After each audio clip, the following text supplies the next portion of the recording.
Mr. Chairman, Senators, thanks for the opportunity to speak, although I really wish that I was speaking about Tupelo honey or something along those lines. I have a feeling over the course of the next few minutes we're going to get into a lot of weeds about contract language and such, so I think it might be good to kind of set the stage by looking at this issue, for, getting the 20,000-foot view. What is a project labor agreement?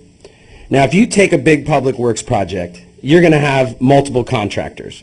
Sometimes 10, 15 contractors working on the same job. Everybody has the same goal, but they all have different pieces of that goal, and they're all different companies.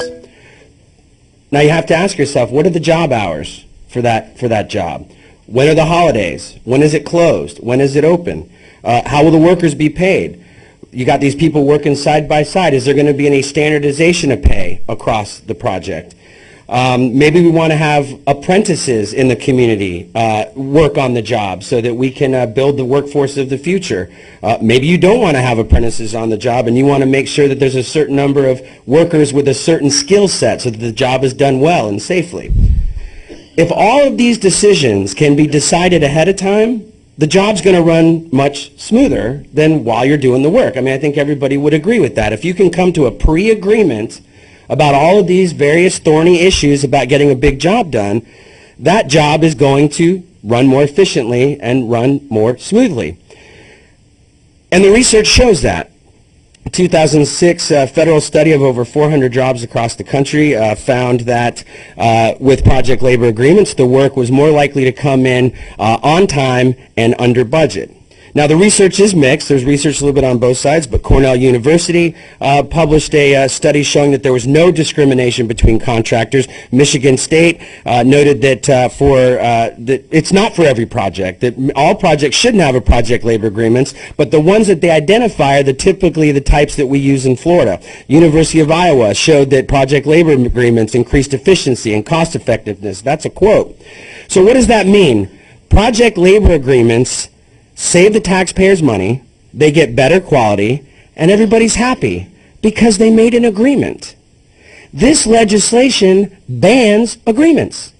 It bans multiple contractors across a certain job getting together with their employer, the local government who's paying for the work, to work all of these issues out beforehand so that the job runs smoothly and efficiently. It really is that simple. Now, you're going to hear from lobbyists supporting this bill that this is a real crisis, that there's more and more examples of this happening where contractors are not being allowed to take part in the work because of a project labor agreement. Senators, if this was such a looming crisis, how is it that this bill has been filed almost every year for the past 15 years and it has had bipartisan opposition every time? It has not passed, and we don't see any crisis.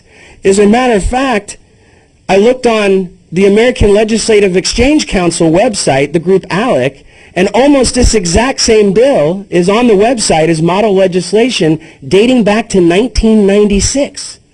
There is no current crisis. You're going to hear from the other side that we represent 98% of all the contractors doing public work. We represent those folks. Unions represent about 2% of the contractors, 2% of the work. Again, I have to ask you, if this is a problem, how is it that they're representing 98% of all the work done in Florida? They control 98% of it. I mean, how could it be that there's a problem with that? We're also being told that there's a problem with competitiveness. Competitiveness? If 98% of a certain type of contractor has all the work and 2% of another kind of contractor has the rest of it, is that not competitive enough? I mean, should we just make it 100%? That's like having a baseball team go out on the field by themselves and say, let's play ball. They're saying that this is tax dollars, state tax dollars.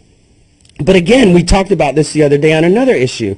Where the money flows through is irrelevant. It's still the local taxpayers' money. Whether it comes through Florida or whether it goes through their county commission or whether it goes through the city commission, it's still the local taxpayers' money. And if their locally elected officials want to engage in project labor agreements for their work, it shouldn't matter that a percentage of that is money that they have sent to Tallahassee and it's going back down, because the money is identically the same. These agreements are voluntary. No city, no employer is forced into these agreements, number one. Number two, non-union firms are not prohibited from participating in these agreements in any way, shape, or form. And number three, to the question about Florida's right to work laws, absolutely not. Right to work is in Florida's Constitution. There is no way that any local agreement can violate Florida's Constitution without there being an immediate challenge, and the staff analysis actually addressed that question. At the end of the day, this is about a giant conglomerate of businesses that aren't content with having 98%. They want 100%. They're not having luck in the local communities getting local governments to do it, so they're asking you to do their dirty work for them. I really hope that you think about all of those and vote in the negative on this bill. Thank you very much. Thank you.